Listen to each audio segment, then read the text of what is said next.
Hello student, chemistry novel में आपका स्वागत है। हमारी जो सॉल्यूशन चैप्टर के अंदर जो न्यूमेरिकल्स की सीरीज चल रही थी, उसमें मैं आपके सामने लेकर आया हूं आज ये एनसीईआरटी बुक के कुछ न्यूमेरिकल्स। तो स्टूडेंट्स, स्टार्ट करते हैं। पहला न्यूमेरिकल है, यदि N2 गैस को 293 केल्विन ताप पर N2 गैस को 293 केल्विन टेम्परेचर पर जल में से प्रवाहित किया जाए, यानी कोई ये वाटर है स्टूडेंट्स, इसके अंदर N2 गैस को बबल्ड किया जा रहा है, प्रवाहित किया जा रहा है। टेम्परेचर कितना है? 293 केल्विन टेम्परेचर। तो 1 लीटर जल में कितने मिली मोल N2 गैस विलय होगी? ये पूछ रहा है कि अगर आप सॉल्वेंट 1 लीटर वाटर लेते हो, सॉल्वेंट यानी 1 लीटर लेते हो, 1 लीटर विलायक लेते हो जल, तो उसके अंदर कितने मिली मोल N2 गैस सोल्यूबल होगी, यानी N2 गैस की सोल्यूबिलिटी पूछ रहा है स्टूडेंट। N2 का जो पार्शियल प्रेशर है, आंशिक दाब है, वो 0.987 बार है, जो कि एसटीपी पर होता ही है। तथा 293 केल्विन ताप पर N2 के लिए KH का मान भी आपको दे रखा है। KH यहाँ होता है स्टूडेंट हेनरी कांस्टेंट। KH क्या होता है? Henry constant. अब थोड़ा सा इसकी थ्योरी पे डिस्कस करते हैं कि हमें ज्ञात क्या करना है, गैस की सोल्यूबिलिटी। और गैस की सोल्यूबिलिटी के बारे में जो बताने वाला रूल है, वो है स्टूडेंट हेनरी रूल। क्या होता है? Henry's law. तो थोड़ा सा डिस्कस करते हैं इसके बारे में। हेनरीज लॉ क्या होता है? हेनरीज लॉ को मैथमेटिकल रूप से बात करूं स्टूडेंट, तो ये होता है P directly proportional to X। अब ये क्या है सर? P क्या है? यहाँ पार्शियल प्रेशर है। किसका पार्शियल प्रेशर है? जो गैस इसके अंदर विलियन के अंदर या विलायक के अंदर घुली हुई है, उसका पार्शियल प्रेशर है। X यहाँ क्या है? X यहाँ है मोल फ्रैक्शन। X जो है वो क्या है स्टूडेंट? मोल फ्रैक्शन, मोल भिन्न है। मोल फ्रैक्शन, मोल भिन्न। तो ये किसका मोल भिन्न है सर? ये उस गैस का मोल भिन्न है जो उस विलायक के अंदर घुली हुई है, या जो इस विलियन के अंदर घुली हुई है। P क्या है? Partial pressure of gas. Partial pressure of gas यानी आंशिक दाब है गैस का। गैस का क्या है? आंशिक दाब है। तो बात करते हैं हेनरी लॉ क्या कहता है। हेनरी लॉ जनरली अपने अगर थ्योरेटिकली बात करें तो वो कहता है कि the solubility of a gas in a liquid is directly proportional to the partial pressure of gas present above the surface of the solution. यानी किसी भी गैस की जो द्रव या जल में विलेयता है, द्रव के अंदर विलेयता है, वो उस गैस की या उस विलियन की सरफेस पर गैस के द्वारा लगाए गए पार्शियल प्रेशर आंशिक दाब के क्या होती है? समानुपाती होती है। लेकिन स्टूडेंट्स, हम जो ये सोल्यूबिलिटी है, यहाँ पर सोल्यूबिलिटी जो होती है, विलेयता जो होती है, उसको अपने मोल फ्रैक्शन के रूप में लेंगे, यानी मोल भिन्न के रूप में अपने विलेयता को लेंगे। मोल भिन्न क्या होता है, ये भी अपने डिस्कस कर चुके हैं। थ्योरी में हम देखते हैं कि मोल फ्रैक्शन क्या होता है। जैसे कोई भी ए कंपोनेंट है, उसका मोल फ्रैक्शन क्या होगा? ए के मोल अपॉन टोटल मोल। जैसे मान लो उसके अंदर बाइनरी सॉल्यूशन है, तो Na प्लस Nb हो जाएगा। तो ये मोल फ्रैक्शन होता है। तो मोल फ्रैक्शन का मतलब होता है उस पूरी गैस के अंदर कितने मोल उस सॉल्यूट के प्रेजेंट है। तो जो सोल्यूट के मूल्य हैं, उन्हीं के डायरेक्टली प्रिपोर्शनल होगी क्या? सोल्यूबिलिटी। लेकिन वो सोल्यूबिलिटी किसके प्रिपोर्शनल होगी? यानी जितनी गैस उसमें घुली हुई है उस लिक्विड के अंदर, और उसका जब वेपर बनाते हैं, यानी उस वेपर के द्वारा उस सरफेस के ऊपर जो प्रेशर लगाया जाता है, that's known is partial pressure of that gas. यानी जो हमने क्या किया है, किसी भी जल या लिक्विड के अंदर किसी गैस को डिजोल्व किया है, और वो गैस जब वेपर फॉर्म में आती है, और ये जो वेपर फॉर्म है, वो इस सरफेस पर जो प्रेशर लगाती है, इसी को हम क्या बोलेंगे? Partial pressure. और ये जो पार्शियल प्रेशर है, वो किसके डायरेक्टली प्रोपोर्शनल होगा स्टूडेंट? मोल फ्रैक्शन के। किसके मोल फ्रैक्शन के? उस गैस के। और ये पार्शियल प्रेशर भी किसका है? उस गैस का है। तो आपको थोड़ा सा हेनरी लॉ के बारे में समझ में आया होगा। अब हम बात करते हैं अपने न्यूमेरिकल्स की। न्यूमेरिकल कह रहा है कि N2 गैस की सोल्युबिलिटी ज्ञात करनी है, और सोल्युबिलिटी भी किस में ज्ञात करनी है? मिलीमोल के अंदर। वो गैस की सोल्युबिलिटी किस में कैलकुलेट करनी है? मिलीमोल के अंदर। उसके लिए हमें दिया हुआ क्या है? तो सबसे पहले हम लिखते हैं जो गिवन है। तो स्टूडेंट गिवन हमें क्या है? एक तो दिया हुआ है आपके पास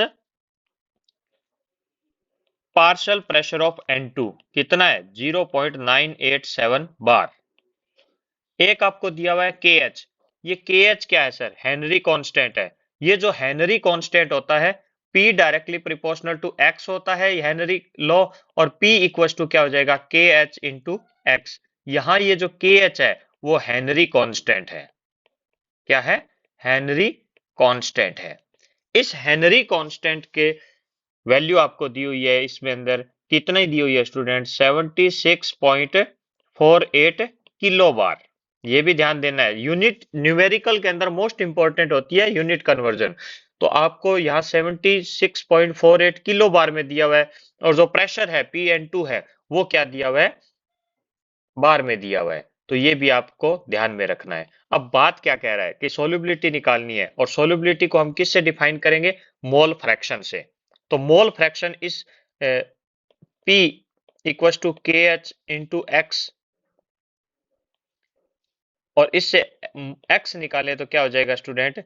P अपॉन KH। हमारे पास P है। अब यहाँ P किसका है? ये सारी चीजें किसकी कैलकुलेट करनी है? N2 की करनी है। तो P N2 का दिया हुआ है, x N2 इससे कैलकुलेट कर लेंगे। तो वैल्यू पुट करते हैं। x N2 की वैल्यू में यहाँ आएगा P आपके पास कितना है? 0.987 अपॉन 76.48। 76.48 है वो आपको क्या दिया हुआ है? किलो बार में दिया हुआ है। इसको बार में चेंज करने के लिए इंटू 10 टू पावर क्या करेंगे? 3। तो अब आपके पास दोनों यूनिट्स किस में है स्टूडेंट? बार में है। अब आप इसको कैलकुलेट जब करोगे तो आपके पास वैल्यू जो आएगी 1.29 into 10 to power -5। Sir unit x हमने थ्योरी के अंदर देखा है कि क्या होता है? यूनिट लेस है, मात्रकहीन होता है। तो यहां हमारे पास XN2 आ गया। XN2 जो है वो सोल्युबिलिटी है, किसकी है? N2 गैस की। किसके अंदर? 1 लीटर विलियन के अंदर जो घुला हुआ। अब हमें पूछ क्या रहा है कि 1 लीटर सॉल्यूशन, 1 लीटर जो वाटर है उसके अंदर मोल फ्रैक्शन क्या होगा स्टूडेंट? 1 लीटर के अंदर मोल फ्रैक्शन क्या होता है? तो हम देखते हैं।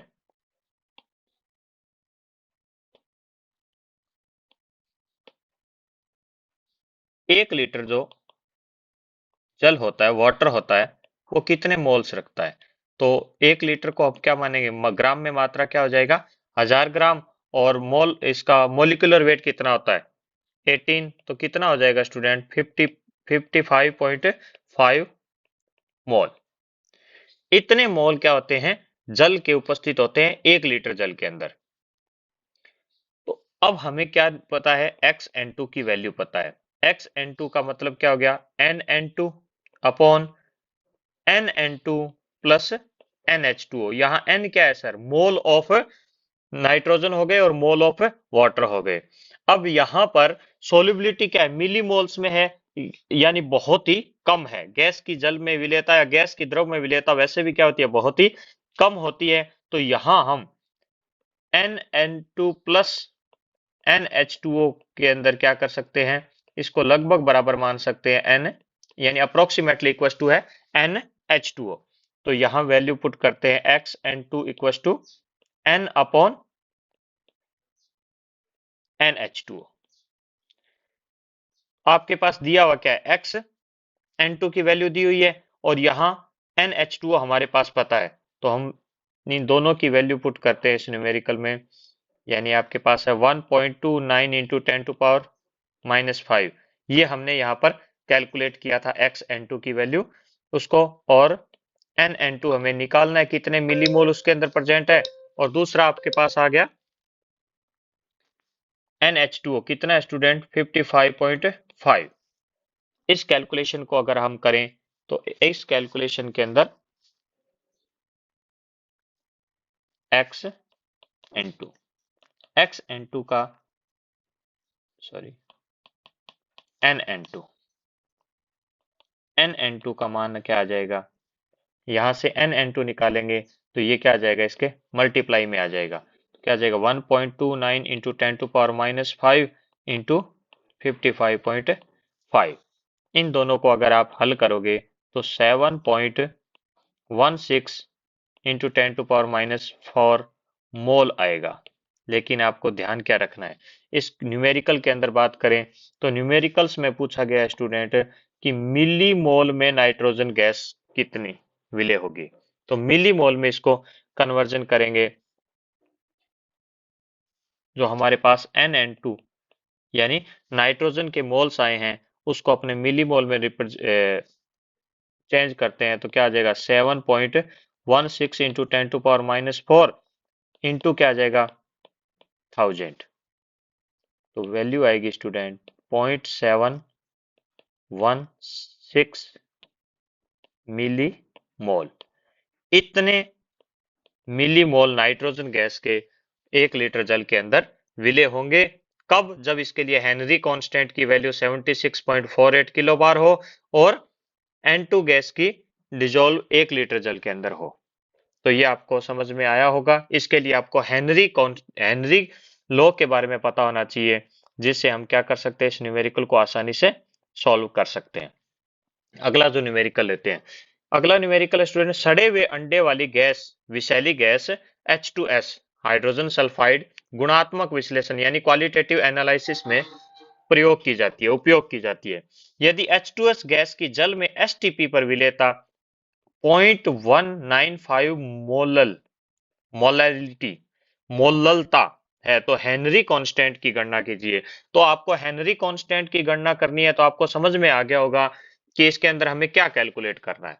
हमें करना है स्टूडेंट KH की वैल्यू, और ये भी किस पर बेस्ड है, KH को कैलकुलेट करना है। ये किस पर बेस्ड है स्टूडेंट, ये भी हेनरी कांस्टेंट या हेनरी लॉ पर बेस्ड है। तो P इक्वल टू क्या होता है, KH into x, Henry law होता है। तो यहां से KH क्या हो जाएगा student, P upon x. KH की वैल्यू क्या हो जाएगी, P अपॉन एक्स। अब P क्या चाहिए, partial pressure of H2S gas चाहिए। X क्या चाहिए, H2S गैस के मोल फ्रैक्शन चाहिए। दो चीजें चाहिए। तो हमारे पास दिया हुआ क्या है वो देखते हैं। दिया हुआ स्टूडेंट जल में H2S गैस की सोलिबिलिटी वो कितनी है, 0.195 है। 0.195 का मतलब हो गया student 0.195 mole of H2S dissolve in 1000 gram of water.